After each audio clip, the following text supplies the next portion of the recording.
सत्यनारायण बहिदार जन्मदिन रे आज सारा ओडिशा रे भारत रे विभिन्न जगार संबलपुर दिन के पालन करा जाउछि।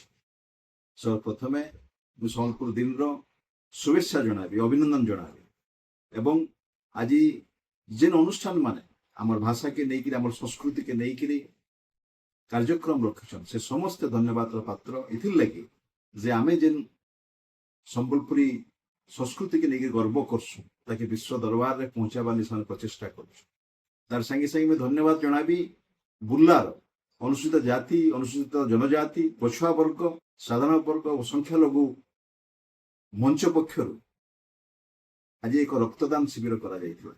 से रक्तदान शिविर रे अनेक संख्यार युवक माने, छात्र माने, विभिन्न सामाजिक कर्मी माने आसिक रक्तदान शिविर रे रक्तदान करिछन। विगत किछि दिन रे विभिन्न संवाद रे खबर परिवेशन होउथला जे रक्त भंडार रे रक्तर अभाव रहुछि। से रक्त अभाव के दूर करबार लगी विभिन्न अनुष्ठान माने आके आसिक रक्तदान करुछन एवं आज बुर्ला रे आयोजित होइतबा रक्त भंडार रे पहुंची करी समस्त को धन्यवाद देली एवं अन्य अनुष्ठान मान को भी अनुरोध करुछु जे रक्त भंडार रे जेन अभाव देइछे से अभाव के दूर करबार लगी आम समस्त को रक्तदान करबा के पड़वा एवं आज संबलपुर दिन रे ये प्रकार आयोजन लगे आयोजक मान को धन्यवाद दौछे एवं संबलपुर दिन लगे आप समस्त को आउ थे जुहार आ बहुत बहुत अभिनंदन और शुभेच्छा। धन्यवाद।